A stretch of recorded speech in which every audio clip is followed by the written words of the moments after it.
తెలంగాణ రాష్ట్ర ప్రభుత్వం ఇటీవల ఉపాధ్యాయులకు సంబంధించినటువంటి సర్దుబాటు ఉత్తర్వులను 25 జీవో నెంబర్ 25ను ఇవ్వడం జరిగింది. గతంలో ఇచ్చినటువంటి ఈ జీవో 25 సరైనటువంటిది కాదని దాన్ని అబయన్స్ లో పెట్టినటువంటి గత ప్రభుత్వం యొక్క ఉత్తర్వులను నూతనంగా వచ్చినటువంటి కాంగ్రెస్ ప్రభుత్వం అదే రూల్స్ ను ఇంప్లిమెంటేషన్ చేస్తూ తెలంగాణ రాష్ట్రంలో అన్ని పాఠశాలలకు మరి ఈ యొక్క ఉత్తర్వులను అమలు చేస్తూ జీవో నెంబర్ 25ను అమలు పరచాలని ఉత్తర్వులు ఇవ్వడం జరిగింది. దీని ప్రకారం మరి 11 మంది విద్యార్థులకు ఒక పాఠశాలలో 2 ఉపాధ్యాయులు ఉండాలని, అదేవిధంగా 60 మంది విద్యార్థులున్నా కూడా 2 ఉపాధ్యాయులు ఉండాలనేటువంటి ఉత్తర్వులను వాటిని అమలు పరచడం కోసం ఈ యొక్క ఉత్తర్వులను ఇవ్వడం జరిగింది. ఇది అసంబద్ధమైనటువంటిది. ఎందుకంటే 11 మంది విద్యార్థులకు 2 ఉపాధ్యాయులు ఉన్నప్పుడు 60 మంది విద్యార్థులకు కూడా 2 ఉపాధ్యాయులు ఉంటే ఒక ఉపాధ్యాయుడు మరి ప్రధానోపాధ్యాయుని యొక్క బాధ్యతలు నిర్వర్తిస్తే ఆన్లైన్ వర్క్స్, బోధనేతర పనులు, తదితర పనులన్నీ కూడా ఈరోజు ప్రధానోపాధ్యాయుడు చూడాల్సినటువంటి పరిస్థితి ఏర్పడ్డది. అదేవిధంగా ఉపాధ్యాయుడు తాను సెలవు పెట్టుకున్నా లేదా ఇతర పనులపైన వెళ్ళినా కూడా ఆ పాఠశాలలో ఒకే ఉపాధ్యాయుడు బోధన చేయడం అనేటువంటి సాధ్యమయ్యేటువంటి పరిస్థితి లేదు. 5 తరగతులు 18 సబ్జెక్టులను ఒకే టీచర్తో ఏ రకంగా బోధించగలుగుతాం అన్నటువంటి ప్రభుత్వం ఆలోచించాల్సిన అవసరం ఉంది. తెలంగాణ రాష్ట్రంలో మరి ఈ రకంగా ప్రభుత్వం చేస్తున్నటువంటి అసమర్థ అవివేక విధానాల వల్ల ఈరోజు ప్రభుత్వ పాఠశాలలన్నీ కూడా ప్రాథమిక పాఠశాలలు మూతపడేటువంటి పరిస్థితికి వచ్చాయి. ప్రభుత్వం ఇప్పటికైనా ఆలోచించి మేము ఉపాధ్యాయ సంఘాల పోరాట కమిటీగా డిమాండ్ చేస్తా ఉన్నాం.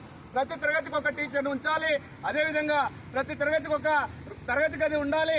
దాంతో పాటుగా ఈరోజు రేషనలైజేషన్ ఉత్తర్వులు అనేటువంటివి సరైనటువంటి పద్ధతుల్లో లేవు. ఇది రేషనలైజేషన్ సర్దుబాటు సరైనటువంటి విధానం కాదు. ప్రతి 20 మందికి ఒక టీచర్ చొప్పున కేటాయించాల్సిన అవసరం ఉంది. ఐక్యరాజ్య సమితి నిబంధనల ప్రకారం 18 మంది విద్యార్థులకి ఒక టీచర్ ఉండాలనేటువంటి నిబంధన ఉంది. కాబట్టి ఆర్టీఈ యాక్ట్ లో మరి విద్యా హక్కు చట్టంలో ఉన్నటువంటి 1:30 రేషియోను కూడా సవరించాల్సిన అవసరం ఉంది. ఈరోజు ఉపాధ్యాయుడు మరి బోధనేతర పనులతో, ఇతర పనులతో మరి తాను తరగతి గదికి పరిమితం కాకుండా ఇతర పనులకు, కార్యాలయ పనులకు, ఇతర వాటికి మరి పరిమితం కావాల్సినటువంటి పరిస్థితి వచ్చింది. దీని ద్వారా విద్యార్థులందరూ కూడా ప్రభుత్వ పాఠశాలల నుండి బయటికి వెళ్లి ఇతర పాఠశాలలో, ప్రైవేటు పాఠశాలలకు వెళ్తున్నటువంటి దుస్థితికి ప్రభుత్వమే ఉద్దేశపూర్వకంగా నెట్టివేయడం అనేటువంటిది జరుగుతూ ఉంది. దీంతో పాటుగా మొన్న జరిగినటువంటి బదిలీలు మరి హెచ్ఈటి అన్ని స్కూల్ అసిస్టెంట్లను, పండితులందరినీ కూడా రిలీవ్ చేయడం జరిగింది. కానీ హెచ్ఈటి ఉపాధ్యాయులను మాత్రం బదిలీ కాబడి 100 రోజులు కావస్తున్నా ఇప్పటికీ హెచ్ఈటి ఉపాధ్యాయులను రిలీవ్ చేయలేదు. వారు అదే పాత పాఠశాలల్లోనే కొనసాగుతూ ఉన్నారు.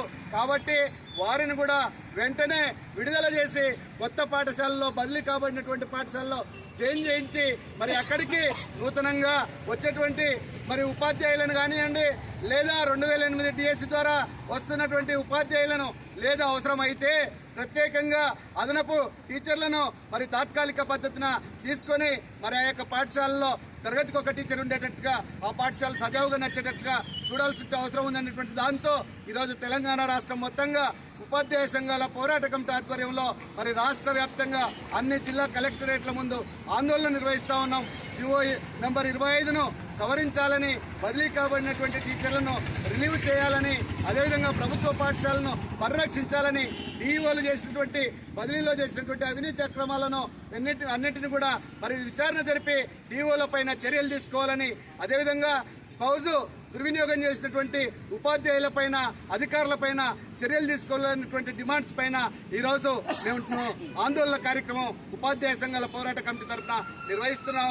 కాబట్టి ఈ కార్యక్రమం ద్వారానైనా ప్రభుత్వం స్పందించాలని కోరుతూ మరి ఈ యొక్క కార్యక్రమానికి హాజరైనటువంటి అందరికీ పేరు పేరున ఉద్యమాభినందనలు తెలియజేస్తూ సెలవు తీసుకుంటున్నాం. కొంచెం స్లోగన్స్ కూడా ఇవ్వండి సార్.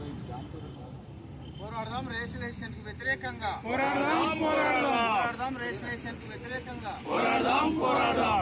భర్తీ చేయాలి అన్ని పాఠశాలలు ఉపాధ్యాయ ఖాళీలను, భర్తీ చేయాలి పాఠశాలలో ఉన్నటువంటి ఉపాధ్యాయ